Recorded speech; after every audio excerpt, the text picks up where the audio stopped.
Assalamualaikum warahmatullahi wabarakatuh. Halo teman-teman, pada kesempatan kali ini kita akan belajar tentang perubahan iklim. KD yang kita gunakan yaitu KD 3.9 kelas 7 mengenai menganalisis perubahan iklim dan dampaknya bagi ekosistem. Tahukah kamu bahwa saat ini fenomena La Nina mulai terlihat di Indonesia? La Nina sebenarnya diangkat dari bahasa Spanyol yang artinya anak perempuan. Dan lawannya adalah fenomena cuaca El Nino yang artinya anak laki-laki. Ini adalah fenomena cuaca yang kompleks. El Nino akan mengurangi curah hujan yang akan memicu kekeringan ekstrim di Indonesia. Sedangkan La Nina akan meningkatkan curah hujan yang memicu terjadinya banjir di Indonesia.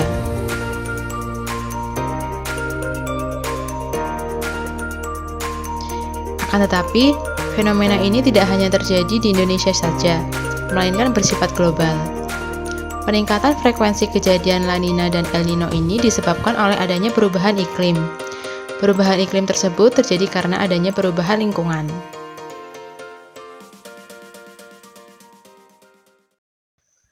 Perubahan iklim kini sering disebut-sebut dan dianggap sebagai masalah besar bagi bumi. Dilansir dari CNN, istilah perubahan iklim digunakan untuk menggambarkan perubahan signifikan kepada iklim, suhu udara, dan curah hujan secara menyeluruh, mulai dari dasawarsa sampai jutaan tahun. Lalu, apa saja faktor penyebab perubahan iklim tersebut?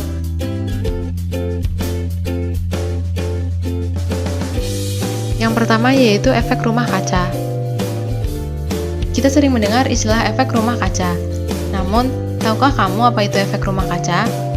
Efek rumah kaca atau greenhouse effect adalah keadaan ketika panas atau radiasi matahari terperangkap di atmosfer, yaitu pada lapisan troposfer.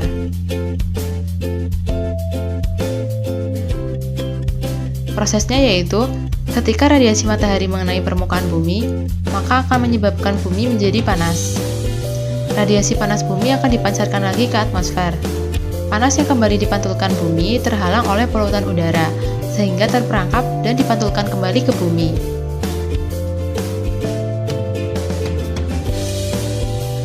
Hal tersebut membuat suhu permukaan bumi menjadi lebih hangat dan suhunya semakin meningkat. Fenomena tersebut disebabkan oleh gas rumah kaca yang dihasilkan oleh alam atau aktivitas manusia. Gas rumah kaca tersebut membiarkan cahaya matahari masuk ke bumi. Akan tetapi, gas tersebut memantulkannya kembali ke bumi. Dengan demikian, kondisi di bumi tetap hangat, seperti halnya rumah yang dinding-dinding rumahnya terbuat dari kaca. Sayangnya, kegiatan manusia yang tidak ramah lingkungan justru menghasilkan gas rumah kaca yang berlebihan. Akibatnya, semakin banyak panas yang terperangkap dan membuat bumi menjadi lebih hangat. Oh iya, tahukah kamu apa itu gas rumah kaca? Jadi, gas rumah kaca adalah gas di atmosfer yang dapat menyerap dan memantulkan radiasi matahari. Gas rumah kaca dihasilkan dari aktivitas manusia, antara lain CO2, CFC, CH4, dan sebagainya. Tetapi ada juga gas rumah kaca yang dihasilkan oleh proses alami.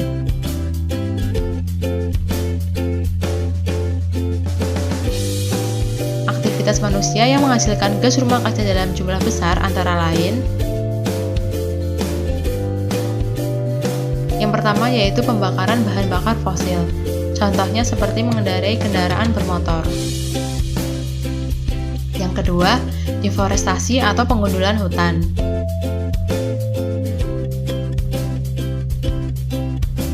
Yang ketiga, pertanian dan peternakan. Yang keempat, penggunaan CFC untuk lemari es dan aerosol. Dan yang kelima adalah limbah gas industri. Yang kedua yaitu pemanasan global. Saat ini, perubahan iklim umumnya digunakan sebagai istilah untuk menggambarkan efek pemanasan global yang telah terjadi sebagai akibat dari aktivitas manusia setelah revolusi industri pada abad ke-18. Perubahan iklim terjadi karena meningkatnya konsentrasi gas karbon dioksida dan gas-gas lainnya di atmosfer yang menyebabkan efek gas rumah kaca. Fenomena perubahan iklim berawal dari pemanasan global. Pemanasan global itu sendiri merupakan keadaan di mana suhu bumi mengalami kenaikan dibandingkan sebelumnya.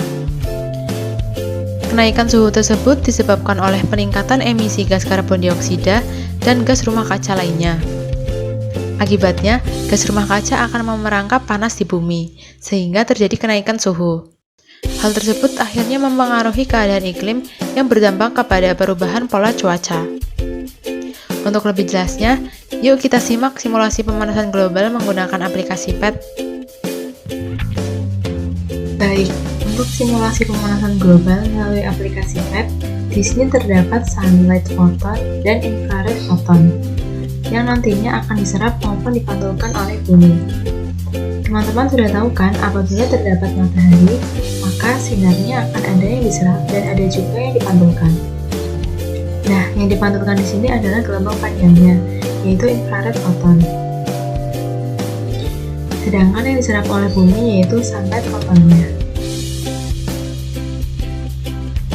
Akan tetapi, adanya gas rumah kaca menyebabkan infrared photon akan dipantulkan kembali ke bumi. Coba kita simulasikan. Di sini dapat diamati bahwa suhu mula-mula bumi sekitar 15 derajat Celcius. Kemudian, apabila kita menambah konsentrasi gas rumah kaca, maka yang terjadi adalah banyak infrared photon yang dipantulkan kembali ke bumi. Bisa kita lihat di sini, infrarednya dipantulkan kembali ke bumi, sehingga menyebabkan suhu bumi naik. Nah, bisa kita lihat ya di sini, setelah menambah konsentrasi gas rumah kaca, maka suhu bumi bertambah menjadi 19 derajat Celcius.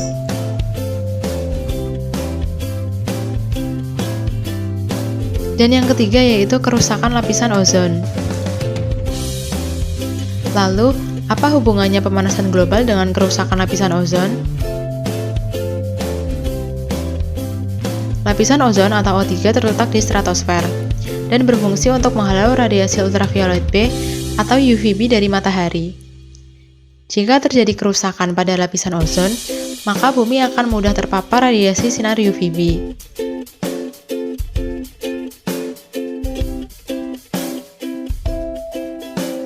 Radiasi UVB berbahaya karena dapat merusak susunan DNA. Pada manusia, UVB menyebabkan timbulnya penyakit kanker kulit dan katarak.